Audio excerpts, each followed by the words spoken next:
with ctDNA testing in this disease, and although most of the biomarkers and the targets we have are immunohistochemistry based, how do you think ctDNA would fit into this, especially if there's scant tissue quality?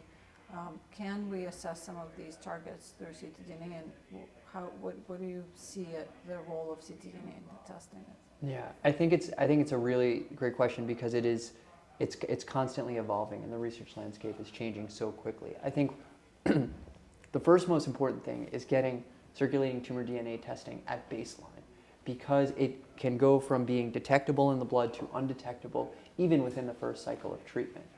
And so even though the IHC test can come back within a matter of days, if you wait to start treatment and then get ctDNA testing, it may be undetectable. And so in a patient in whom perhaps they have locally advanced disease or oligometastatic disease, and ultimately you're thinking about converting them from unresectable to resectable, and then they're going to go for surgery, and you're considering at a future point, either a year down the road, 2 years down the road, of stopping therapy, because we're so fortunate to be in the position where we're now having 3, 4, 5-year survivals like that we never had before. If you get circulating tumor DNA at that point and it's undetectable, well, what was it in the beginning? So really, it's important to have a baseline. And that's sort of in the binary sense, detectable, undetectable. The second piece of this is using it as genomic sequencing. And so, as you mentioned before, next generation sequencing in the tissue is, biopsies are imperfect, right? This disease, as we're talking about, is very heterogeneous in space and in time. And so being able to get circulating tumor DNA will be a more comprehensive genomic profile of the entire tumor and allows us to get it over time and determine targets as they're changing in real time. Yeah, and I think that's why NGS is helpful in a sense for tumor matched, but also perhaps for germline assessment, as increasingly we know young onset gastric cancer in particular may have germline alterations that would not have detected otherwise. So, of course, at ASCO GI and many other congresses, we've presented survival data from CheckMate 649. It's really shocking to me that it's been 5 years, but here we are, 5 years, and survival cut, and certainly to be able to tell a patient, even at the first visit, that there's a possibility, a real chance that you may be alive with their disease at 5 years. Has been an amazing, feeling, and of course it would be nice to know who those patients are. But how do you think about it? Do you get a sense early on in the course who will be those 20% or plus patients who are living with their disease? Yeah, I mean, I think across different studies now we have the higher PD-L1 kind of reflects those are the patients that are more likely to respond to the therapy. Like if we take the CheckMate 649, for example, of course the primary cutoff was 5% and above, and then they did the analysis for PD-L1 positive and then all comers, and it was positive across. So it's kind of more pronounced than the 5%, and that's where I have the conversation with patients that this is definitely where I would add it. Kind of between 1 to 5, it's a conversation between me and the patient about pros and cons. Negative, I tend to not add it just because it's been consistent with other studies and kind of the FDA analysis as well across the 3 studies. But I think that's something that I've seen also in my clinic, especially those patients above 10. They are the ones that are surviving now, few years later. And it's, as you mentioned, it's really exciting, and I tell patients, because they talk about, because at the 2-year mark, now we're talking about, okay, should we stop or not? And I tell them we're at the luxury right now, that we're having this conversation in the first place.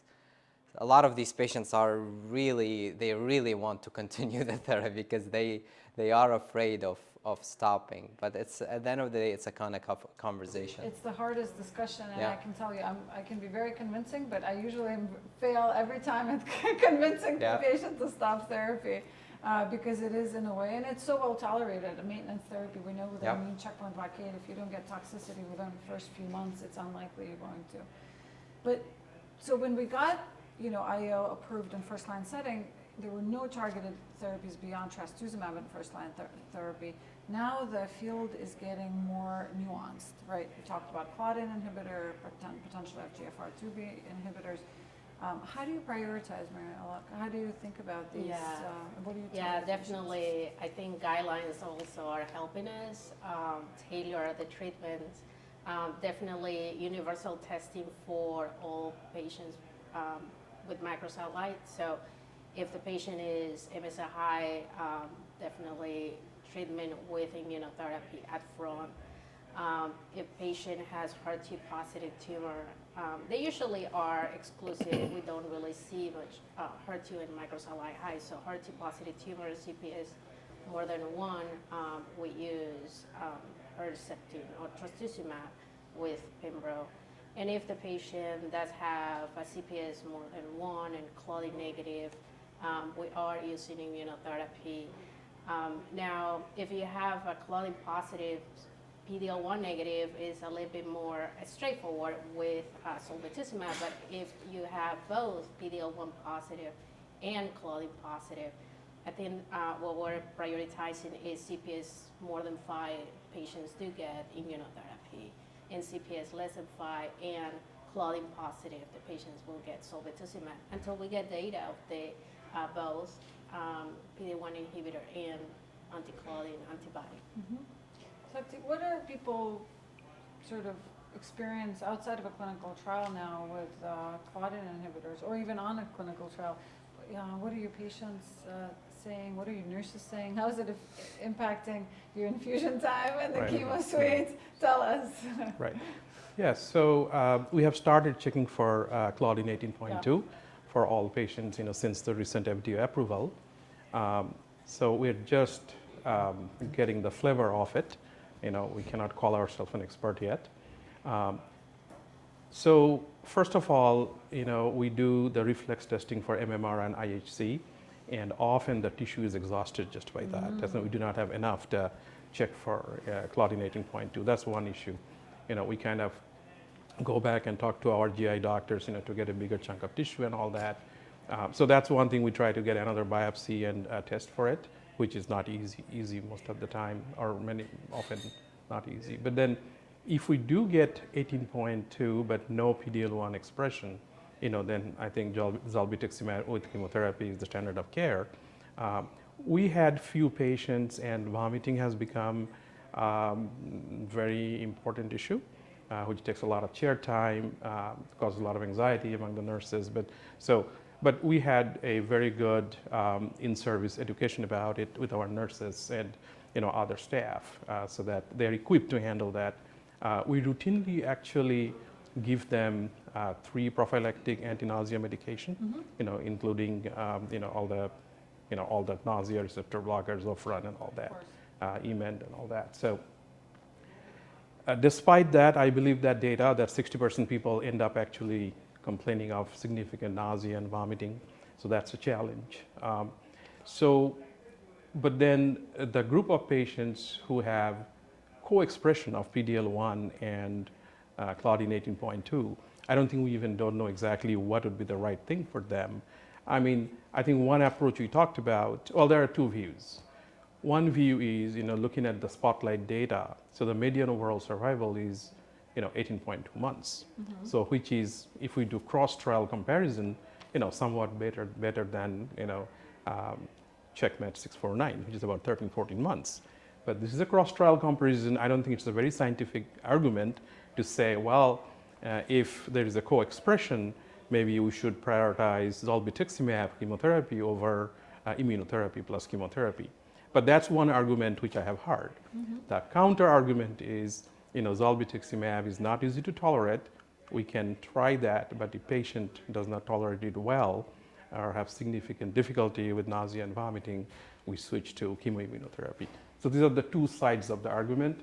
And again, I would love to hear from other. Speaking of argument, Dr. Cytryn here has argued this at various podiums, and so tell us, Sam, what are your thoughts? I'll say in those instances, I put my attorney hat on and argued the side I was, assigned. But one thing I would comment is, when you're doing cross-trial comparisons, it's really critical to look at the control arm, because the control arm in the study that you're referencing, where the zolbetuximab plus chemotherapy was 18 months, it was still only about a 2-month benefit and a hazard ratio of 0.8. So that is really consistent. And when you look at the baseline characteristics, I believe in that study the majority of patients were from Asian population and had distal gastric cancers as opposed to proximal and GE junction cancers, which we know because of chromosomal instability tend to be, those patients unfortunately overall do worse and have a worse prognosis. In my practice, in a patient who is PD-L1 positive or high and Claudin 18.2 positive, and I also just want to get away a little bit from the dichotomization of everything, because right now positive means 75% expression or greater, but with all of the trials that you're mentioning, the bar for Claudin positivity is going to decrease as the drugs get better. But right now that dual positivity represents about 15 to 20% of patients. And it's really the flattening of the curve and that 5-year survival that I would love to be wrong about the zolbetuximab data, but my optimism is much more measured that we will see similar outcomes because it's not modulating the immune system in the same way. The other consideration that I have, in addition to the toxicities that you both articulated very well, is these patients come in incredibly symptomatic, very sick, high tumor burden, and the improvement in tumor regression beyond what chemotherapy can do alone with the addition of checkpoint blockade is really meaningful. And the quality of life data that was published in JCO really points to that. And we just didn't see that in the Spotlight or GLOW trials. So all things being equal, in the dual high patients with dual high tumors, I tend to favor PD-1 inhibition. Well, of course we can always do better, and that's why we're all here together talking about the next wave. I think we've done pretty well in the last few years. The next wave of clinical trials will be a bit more complicated because of the subset analysis and dissecting the combination and contribution of components. We certainly know that dual immune checkpoint blockade with anti-HER2 is very helpful, but that's high PD-L1 overexpression in HER2 positive tumors. Will that impact outcome in Claudin positive tumors? That's to be determined.